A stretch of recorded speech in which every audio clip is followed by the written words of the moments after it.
मेरे प्रिय आत्मन, सहज योग में आज राजस्थान के दरिया साहब के कुछ दोहे लेने जा रहे हैं। राजस्थान के दरिया साहब का जन्म 1676 ईस्वी में हुआ और 1758 ईस्वी तक राजस्थान की धरती को उन्होंने पवित्र किया। दरिया साहब के दोहे कबीर साहब के बाद सर्वाधिक साखी के रूप में प्रयुक्त होते हैं और खूब प्रचलित हैं, और संतों में, साधुओं में दरिया साहब के वचनों को बड़ा प्रामाणिक माना जाता है और साधना और समाधि के गहनतम सूत्र दरिया साहब दिए चले जाते हैं अपनी साखियों में।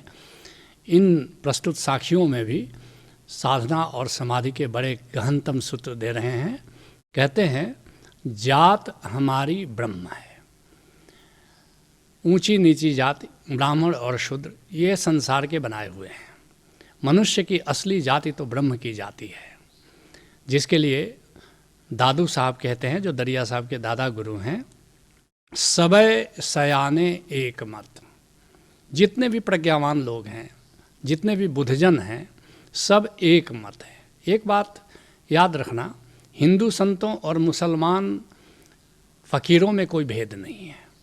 हिंदू में भेद हो सकता है और मुसलमान में भेद हो सकता है, आपस में बड़ा मतभेद है, लेकिन एक हिंदू संत और एक मुसलमान फ़कीर, सूफ़ी फ़कीर में कोई भेद नहीं है। सबे सयाने एक मत, जिसके लिए दादू साहब कहते हैं, सबे सयाने एक मत, सबकी एक ही जात।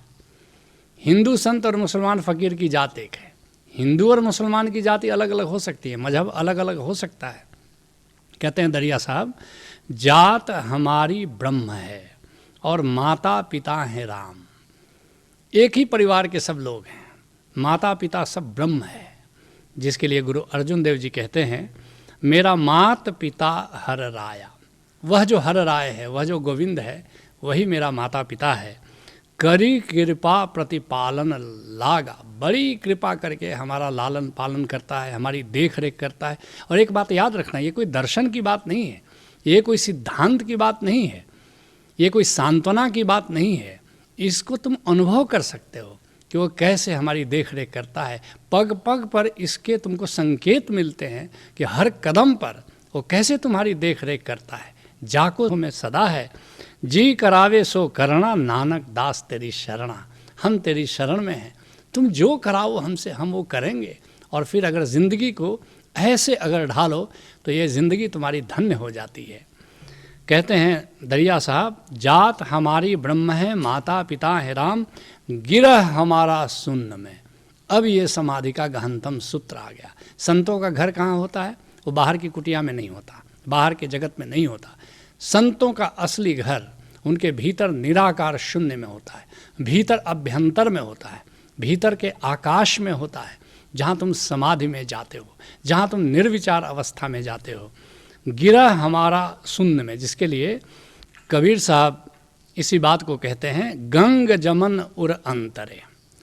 गंगा जो बाईं नासिका से स्वर चलता है उसका प्रतीक है, और यमुना जब दाहिनी नाक से जब तुम्हारी सांस चलती है उसका प्रतीक है। जब सांस चलती है बाईं नासिका से तो तुम्हारा प्राण भी उधर से बहता है। जब दाहिनी नासिका से सांस चलती है तो उधर से प्राण का संचार भी होता है। तो कहते हैं कबीर साहब कि गंग जमन उर अंतरे, ये दोनों के मध्य में जो जब सुषुम्ना का प्रवाह होता है, दोनों जब सम हो जाती है सांसें, उस समय निराकार में तुम्हारा प्रवेश हो जाता है, उस समय शून्य में तुम्हारा प्रवेश हो जाता है। गंग जमन उर अंतरे, सहज शून्य लव घाट। वह जो निराकार है, दोनों के मध्य में है, सुषुम्ना में है, वहाँ पर लौ लगा करके रखो। और तहाँ कबीरा मठ रचा, मुनिजन जोवें बाट। कबीर कहते हैं, हमने तो अपना घर वहाँ बना लिया है। खोजते रहें मुनि, तीर्थों में खोजें, व्रत में खोजें, अनुष्ठान में खोजें, मनन में खोजें, चिंतन में खोजें, शास्त्रों में खोजें। हमने तो अपना घर, अपना मठ वहाँ बना लिया है जहाँ शून्य है, निराकार है, जो गंगा और यमुना के बीच में है, जो ईड़ा और पिंगला के बीच में है, जो शून्य है, जो निराकार है। इसलिए दरिया साहब कहते हैं, गिरह हमारा शून्य में, अनहद में विश्राम। ये जो समाधि घटित होती है, यह जो सुमिरन घटित होता है, ये ओंकार की बारिश तुम महसूस करते हो। जैसे शून्य में तुम विश्राम कर रहे हो, शून्य में तुम लेटे हुए हो, शून्य में तुमने अपना घर बनाया हुआ है, और अनहद में विश्राम। ओंकार भी विश्राम की तरह, वहाँ तुम्हारा घर नहीं बनता, कहीं लेट करके जैसे तुम कहीं विश्राम करते हो, ऐसा है अनाहत। लेकिन असली घर तुम्हारा शून्य में है। कहने का तात्पर्य दरिया साहब का है कि अपना तादात्म्य शून्य से बनाओ, अपना घर शून्य में बनाओ, और तभी साधना की गति होती है तुम्हारी। साधना 3 प्रकार की है, साधना त्रयी जिसको कह सकते हो। एक है अपने निराकार से तादात्म्य बनाओ, दूसरा नाद के सुमिरन में जियो, और तीसरा नूर की समाधि में जियो। ये साधना त्रयी है जिसकी ओर संतों ने बार बार इशारा किया है, जिसके लिए पलटू साहब कहते हैं शून्य मह मौनी होई बैठे।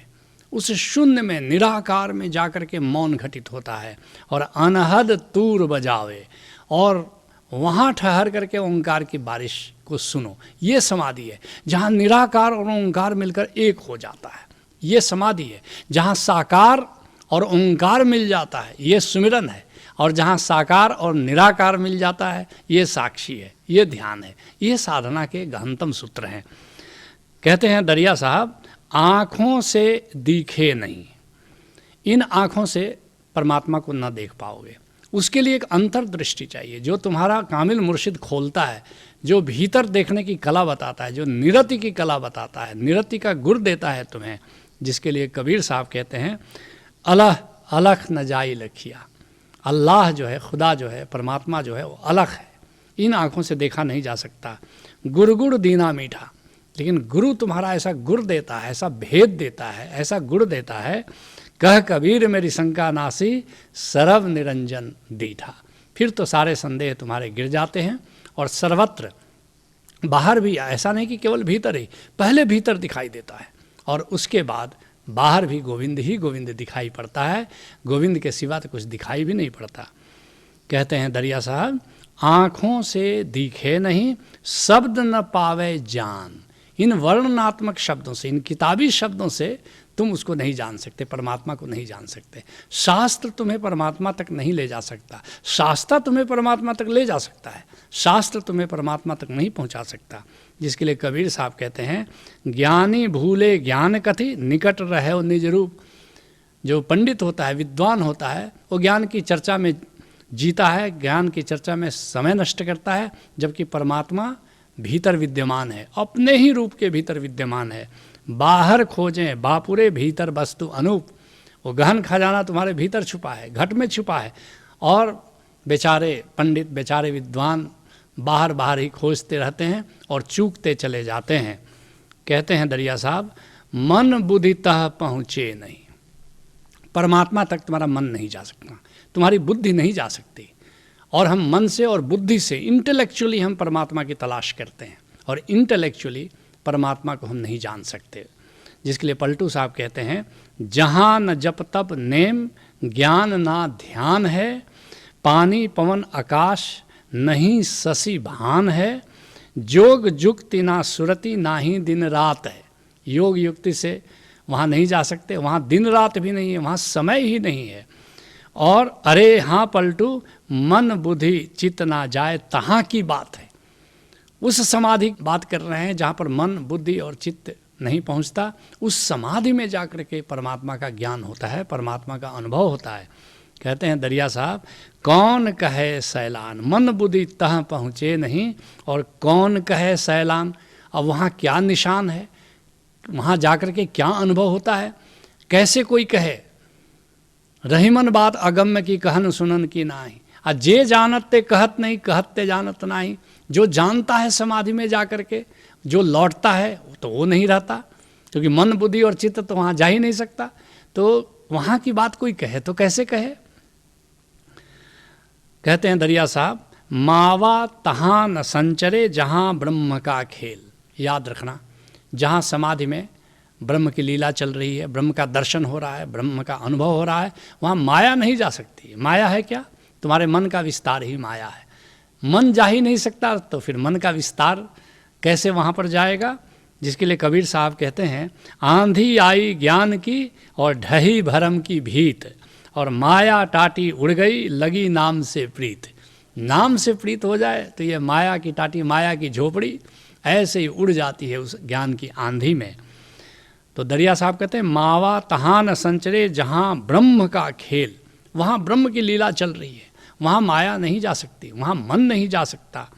जन दरिया कैसे बने रवि रजनी का मेल, जैसे सूरज और रात एक साथ इकट्ठा नहीं हो सकते, ऐसे माया और ब्रह्म एक साथ इकट्ठा नहीं हो सकते, ऐसे मन और ब्रह्म एक साथ इकट्ठा नहीं हो सकते, ऐसे अहंकार और ब्रह्म एक साथ इकट्ठा नहीं हो सकते, दोनों एक साथ नहीं होते। जिसके लिए कबीर साहब ने बड़े प्यारे अंदाज में कहा है, जब मैं था तब हरि नहीं, अब हरि है मैं नाही, सब अंधियारा मिट गया जब दीपक देखिया माही।